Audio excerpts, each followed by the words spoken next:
continue to be effective with your clients as a coach, with a leader in your organization, or simply as a professional in a world that has a lot of uncertainty, in a world where there's a lot of change, in a world where you are not sure what will happen tomorrow. Hey guys, we will discuss this topic, the complexity of leading and coaching in a world like ours today.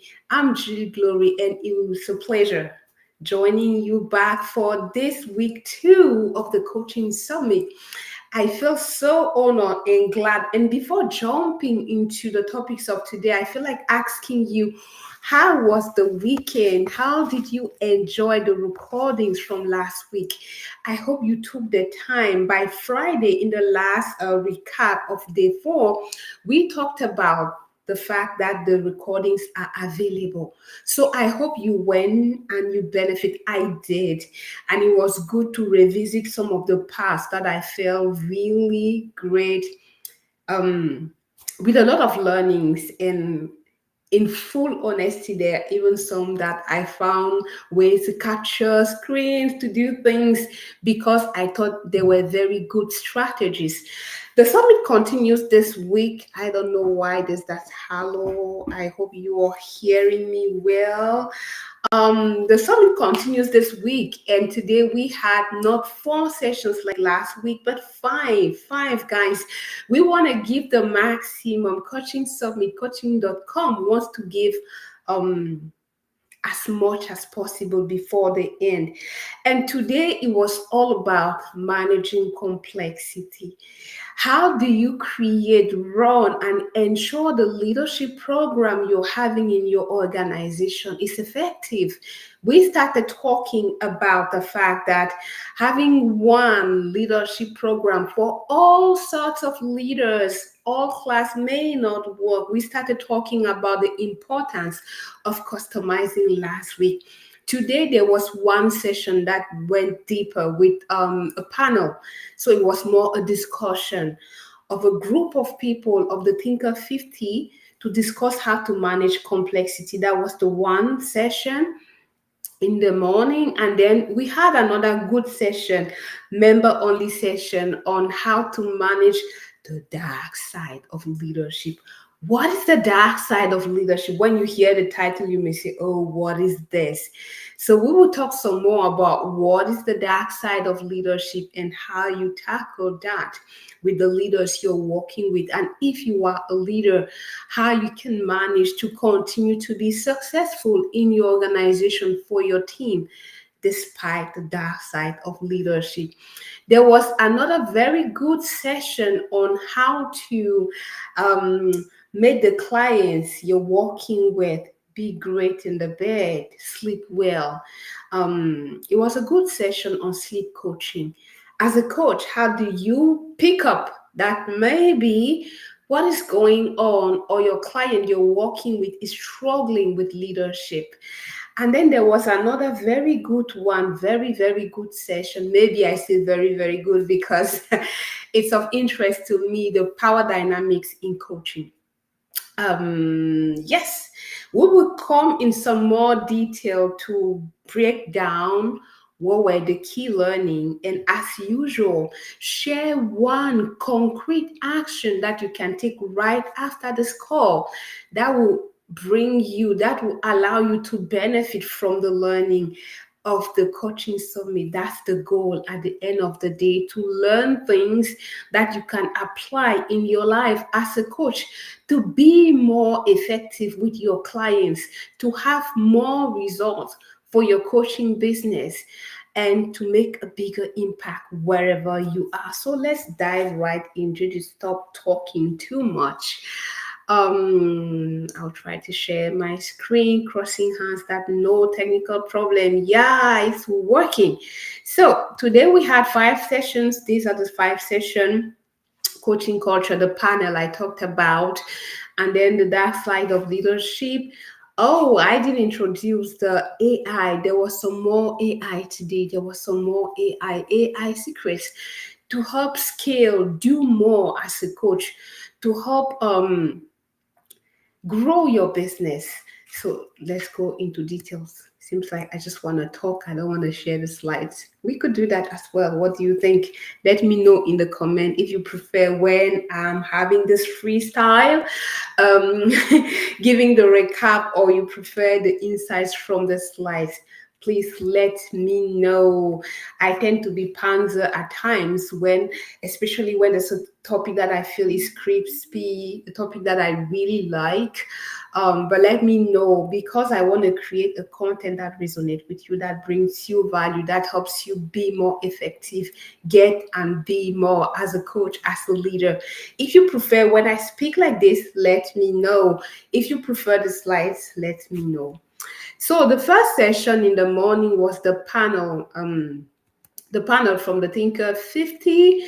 And some of the key learning that they share were the fact that it is important to cultivate a culture of coaching, because the culture of coaching will boost the engagement and the performance.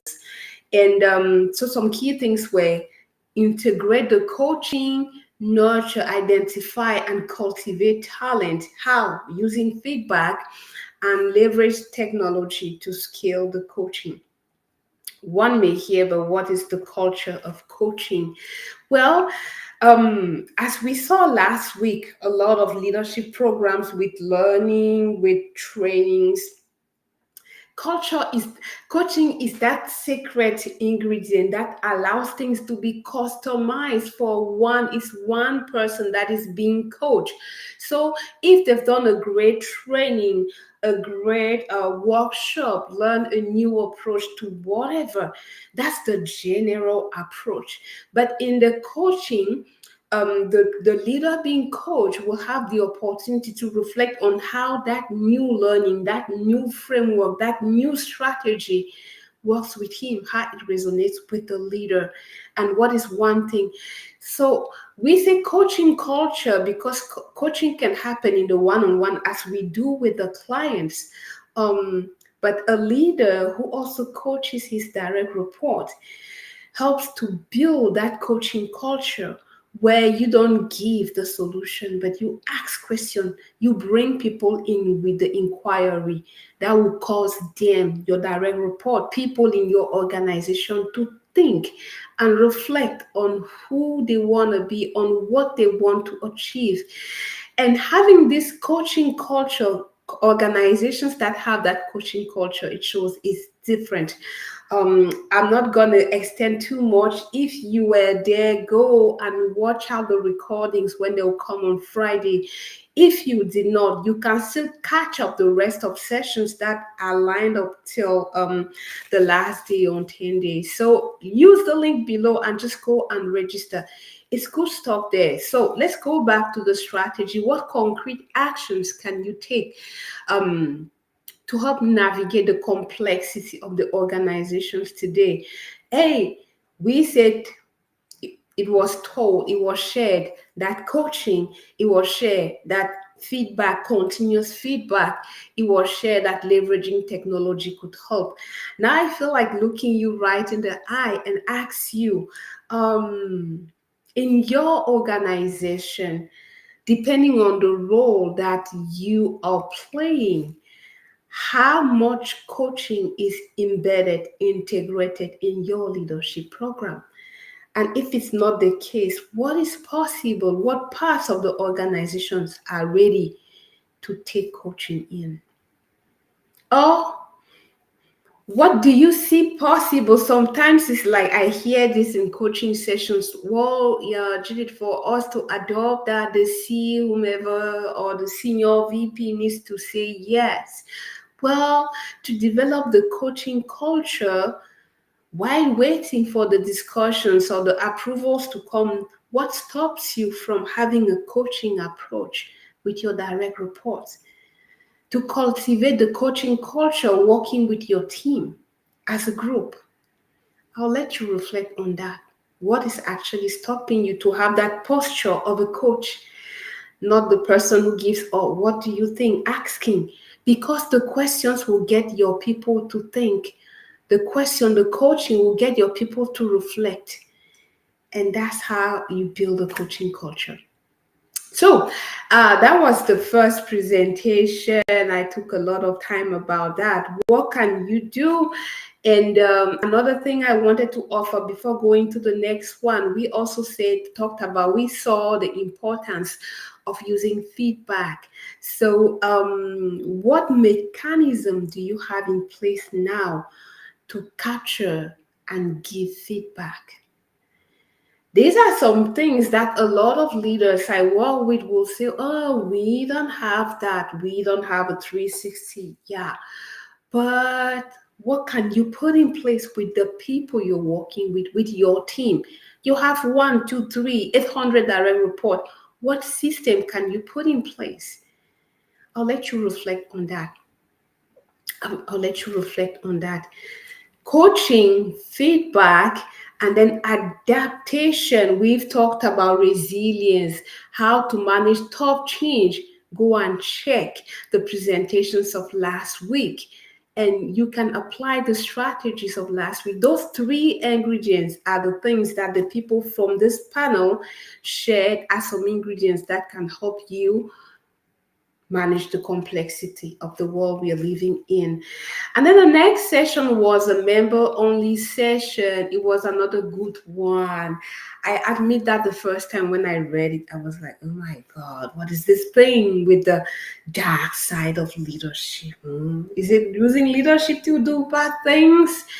That was what I was thinking. And it was good to see and to hear that, yeah, a lot of people don't take into consideration the dark side of leadership. The reality is, even the traits of your personality, even those things overused, some people will say overused strengths, could be turned into can help you track back. I'm looking for the exact word that the lady who presented today used. Um, like how overusing a strength can actually be a drawback when you do too much of something. Yeah, I think I'll use the verbose, the language of the kitchen. Just like when you're making a meal, if you put too much of salt or too much of something, um, it's not enjoyable. Even if it's a great recipe that everyone enjoy, too much salt is not good. Um, or just like as the bright side of something, there's the dark side of something. It rains and then there's the sun. Too much sun is not good. Too much darkness is not good. So acknowledging and doing something with the opposite, with the dark side, the other side, or overused trends is something that is sometimes neglected. And in this member only session, it was a very good presentation to bring the light on this dark side, the yin and the yang, on the opposite or the overused trends. Um, because a leader who knows that if I overdo on the empathy, I may steal from my direct report to learn how to own and run with things. That's a simple example. Empathy is great. We've talked about empathy last week. But if you are a leader who are too empathetic, sometimes the situation may not require empathy. And if you do empathy, you're not helping the situation. If you're overtaking responsibility and doing things for your direct, when will they step up and learn? So, as a leader, knowing your natural tendency to go in a certain direction, what could be overused trends are some of the things that were discussed.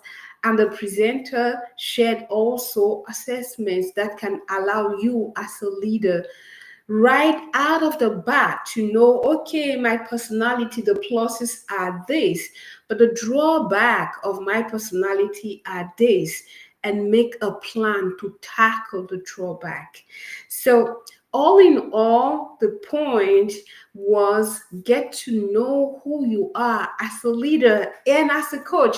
As I've been saying since last week, we tend to talk just about it for leader people we coach, but it is also true for me as a coach. What are the pluses of my personality?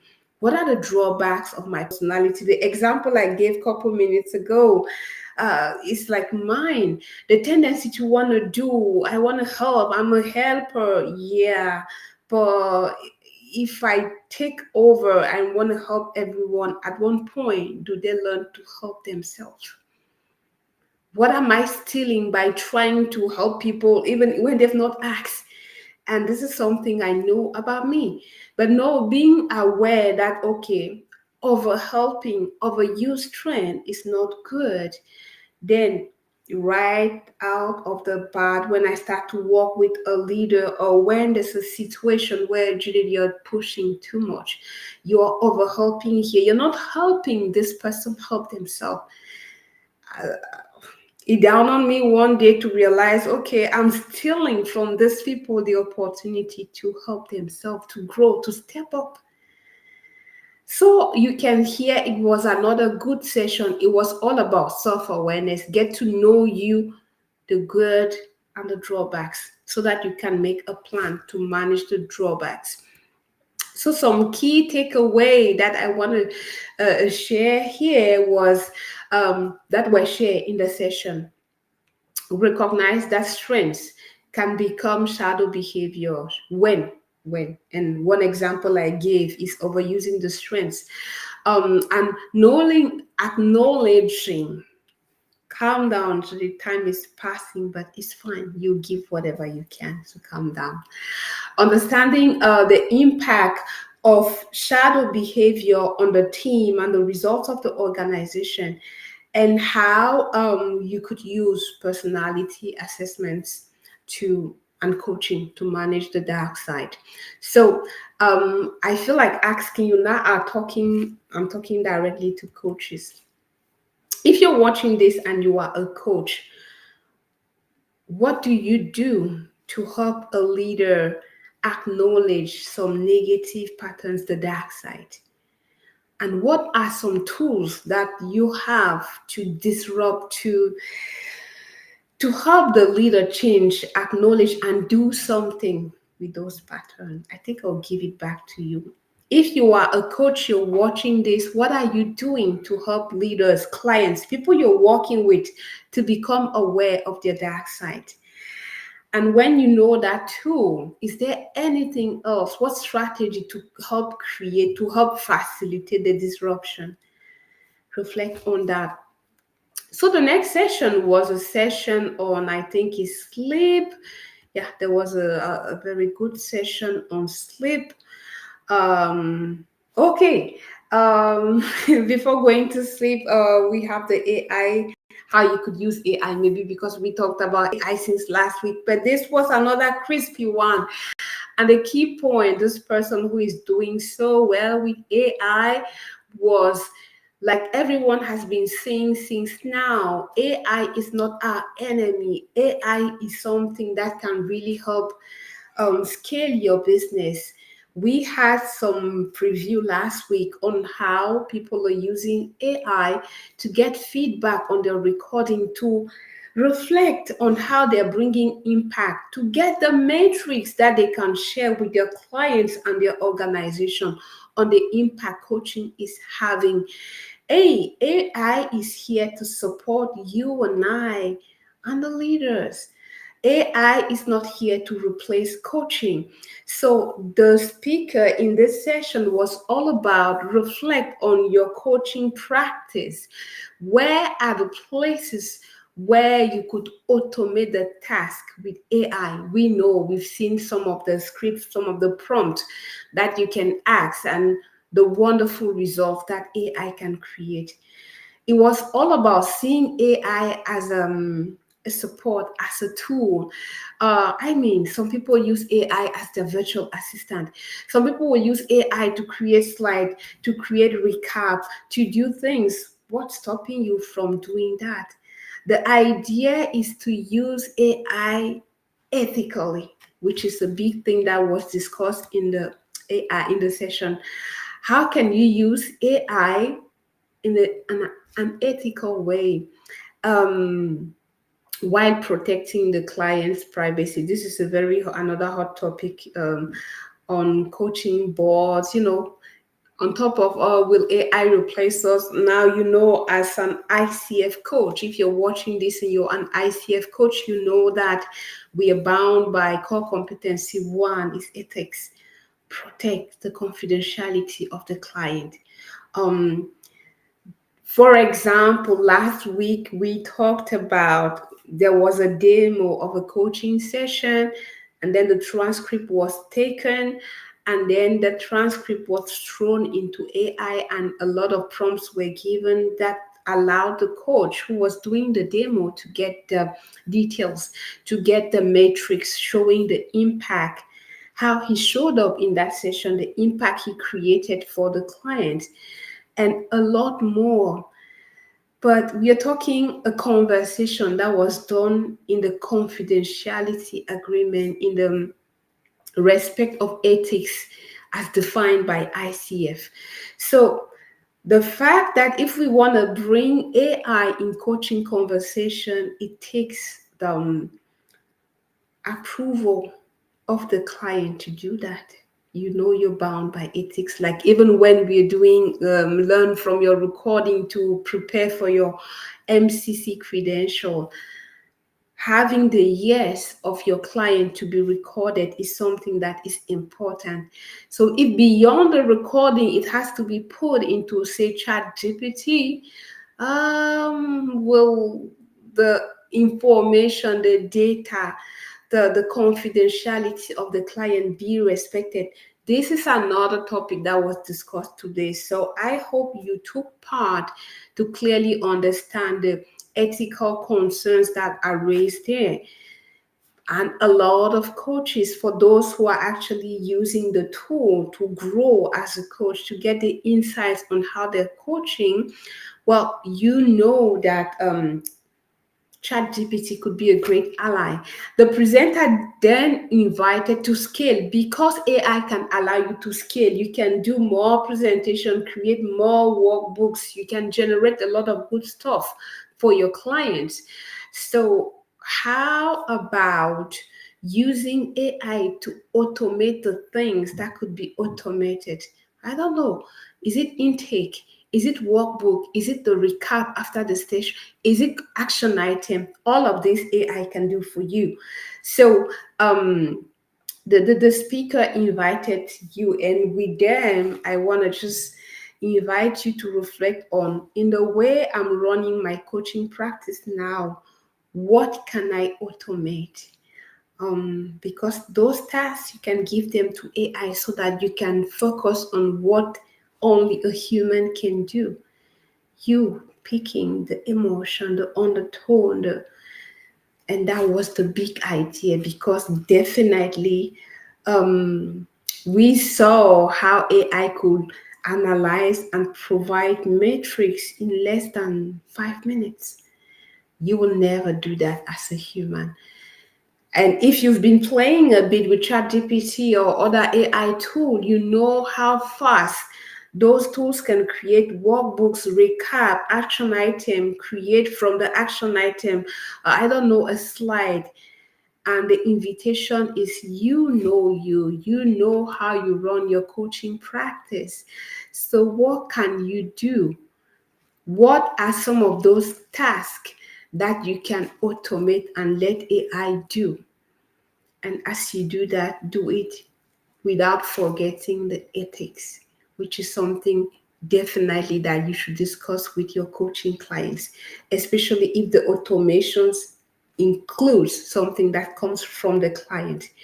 It's even recommended to share right at the beginning of the coaching program, to discuss that, to know what your client thinks, because there are some clients who don't want to have anything to do with AI.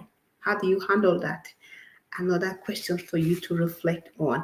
But definitely, if you have the yes and the blessing, if they give their concern and you want to use AI particularly for the conversation, let them know. And AI can allow you to do a lot of things, as you saw last week. So the third session, I think this time around, is where we talked about sleep. Sleeps. There are some clients, some leaders who come, who work with you. Oh, it's not sleep, it's power dynamics. Okay, maybe okay, there comes the sleep. Yeah, I know we talked about sleeping today. I wonder, maybe it's because at some point I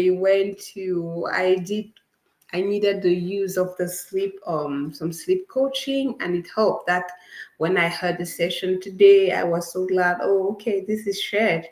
But definitely, we want to believe that a human being, we're coaching a human being, a leader, human body, spirit, mind, and integrating all those aspects of the you is good. um we want our leaders to flourish, we want our clients to flourish, not just with leadership skills or ability or business or whatever type of coaching you're doing. A human that is in a good place, body, mind, spirit, will do well. And the session was all about integrating and taking into consideration how a good sleep could allow people to get great results. And the speaker provided some key learning, like how, as a coach, you can identify sleep issues that could affect the client. Are there some hints? Are there some things? And again, here, what I like to talk about in mastery, undertone. I've worked with more, I have more than 5,000 coaching sessions, but I've never seen a leader who come to the session and say, oh, Judith, help me sweeping. In general, leaders will come with some kind of strategic need for them, for the team, for the organization. But sometimes in the exchange, you can notice that health wise, body wise, they are not in a good place. So, as a coach, what can you do when you pick up those signals that maybe this person needs sleep? And another very important point I wanted to raise here, the importance of, as a coach, to work with a network, to stay in your, I want to say, your lane. As a coach, you create a space for your client to figure out the solution. So if really sleep coaching is not your specialty, are there other people around you who do sleep coaching? And that would be my big invitation after watching that presentation. What is your network of related people who can help? Because, like, if someone comes to coaching and they are clearly suffering of depression, do you want to continue? Is it great? Is it even ethical to just pause? Are you giving the best to the client? No. So, what are you intentionally doing as a coach to develop your network of other peer psychologists, a counselor, some people who are better trained to handle what might be going on with your client? That was another big takeaway from this session, which will allow you, if you are an ICF, to demonstrate two core competency. One, ethics, like you don't do things, you stay in your lane as a coach, and particularly core competency. Two, you're being a coach. You're not trying to do your best because you want to keep the client and then you play the role of the psychologist. You are a coach, not a psychologist. You're a coach, not a counselor. Something that is common is to see coaches and consulting, and you know the directive of ICF around this. Nothing stops you from being a coach and a consultant, especially if you're from the corporate world and you have good consulting experience, but don't mix the two. Don't mix the two. Maybe giving an example here can help. I've had like more than 15 years in IT. So there's some people who choose me as a coach. Judith, you've done safe, you've done agile. That's why I choose you to be my coach. And that's where, at the beginning of the agreement, at the beginning of the consulting, at the beginning of the work, have a good discussion on what they're after, a coach or a consultant. As a coach, our posture is to create a space so they find a solution.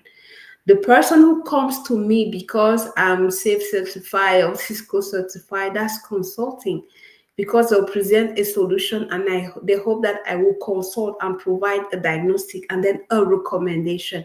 That is coaching.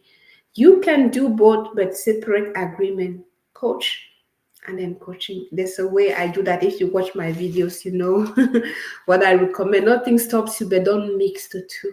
Don't mix the two. It's not good for our profession. And we are not more important. We are not giving the best to the client because they get confused. Well, coach, consultant, I'm glad more and more people are hearing it, because I have a lot of clients who will come, maybe also because of the video. Yeah, actually, we know it's coaching and you just create a space for us. But please, can you put the heart of the consultant? And then it's for me to say, oh, we can do the consulting, but in a separate session. So what are you doing? I overextended on this one, but it's important to really do who you are and do that in the best way possible. That's Judith speaking. Um, what are you doing intentionally to build your network so that you have experts, the best one to refer your clients to? And the last session was about, what am I getting allergic to like right now? I'm sorry. The last session was a session on power dynamics. I was waiting, I was eager to talk about this because this is a very important thing. I just talked about coaching, consulting, how do you know the posture and the place.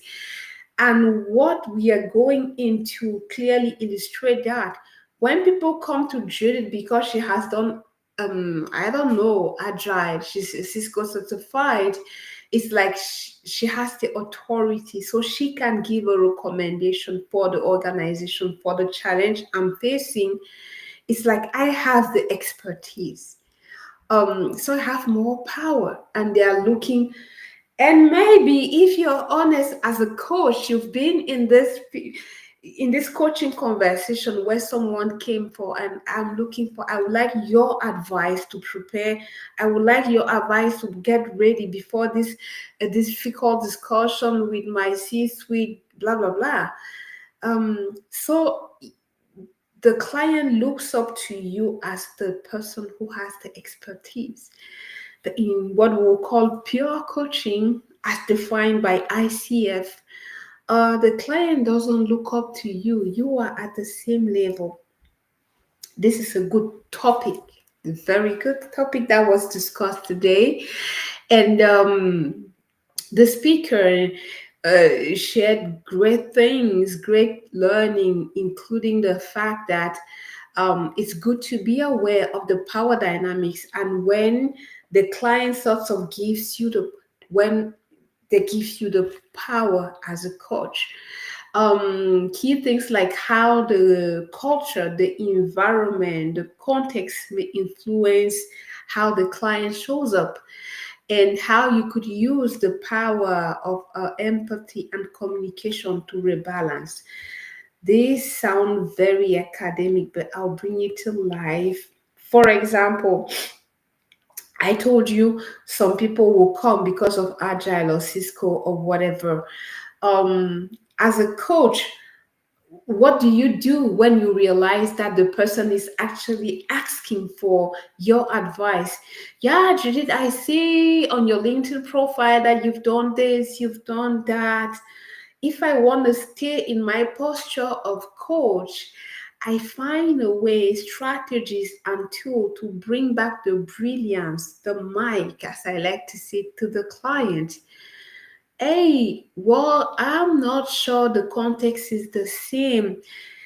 It is me becoming aware that this person is giving me power. They're seeing me as the expert. But I think they are expert of their context, their environment, what they want. So they are, and I trust them to be brilliant to figure out. So mastery here is all about giving back the mic, finding a way to make the client realize, I got this, I can figure out.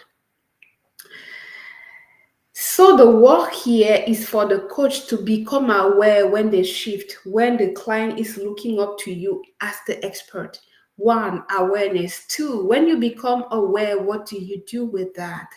What do you do? Do you just allow it to go? And I remember when I was working for my MCC with my own mentor, yeah, I'll tell them, oh, yeah, they come for solution. Each session is to bring value. So if clearly the person says, oh, did you tell me you've done that? Why would I refuse an advice when I know it's there, when blah, blah, blah. But accepting to take that power, it's me coaching, like taking back power. So I'm like, I make the client look up to me as a coach. What do you do? What can you put in place when you recognize that, to bring back, move from that place where the client has placed you? Oh, we're here, we are together. And communication is the key. The way you talk, the way you receive, the way you accept whatever the client offers you. So this was another very good session. And the key takeaway, some action item I would suggest is, what do you do to acknowledge the power dynamics? And what are your strategies? I talked about strategies in the communication to bring back the balance, so that the person, the client, the leader you're working with knows that, oh, you're not like, hi, we're together, you're brilliant, and you can figure out. It was a great presentation, because when the clients see that you are at the same level, it helps build trust in them. They trust themselves more, and they dare to offer, and you can co-create. Woo! I love it myself. You can co-create.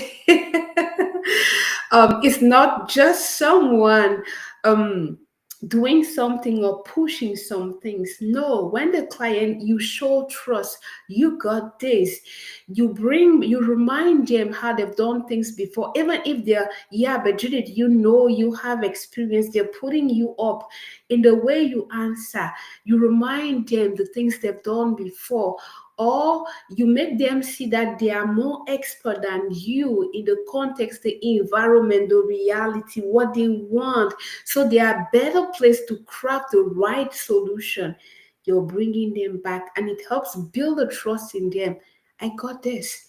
I have more preview, and I may have an idea. You've brought them back, and you're not looked upon as someone up there. You are at the same level.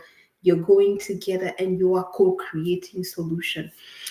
I think I got carried away, as if I was in an MCC class. So I'll close and zip. If you watch it, if you found it interesting, it's good, because in this posture of where we are at the same level, you create trust, and the client can open up.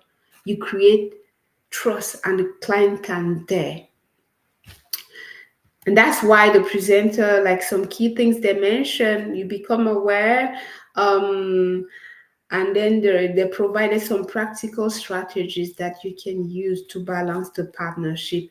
Hey, it's very long today. Close and get out of here, Judith. So these are some key things that happened today. As you can see, it was jam-packed with a lot of value, but it's not over yet. Hey, you remember that very good announcement on how to move from invisible to on demand is still to come. You said you wanted even more masterful demo. It's coming. You said you wanted even more tools. So tomorrow, which will be day 6 of the summit, there are even more things coming up for you. I want to open and share exactly those key things that are coming for you juicy. So if you're watching this and you have not yet secured your free pass, go. Have you seen all these things that you have? You have all of that as you sign up for the summit. And as you saw last week, well, on top of benefiting from the learning, you also have the recordings that come from you. Where is the slide on what is coming up tomorrow? These are all takeaways that you have access to if you choose to say yes to membership. As I told you, I don't like to sell things. If you find there's value for you, go for it. These are some of the things we think is valuable, more than 200 sessions like the one you're experiencing in the summit, more than 100 CCU. So if you know you're due for a renewal, you have more than enough.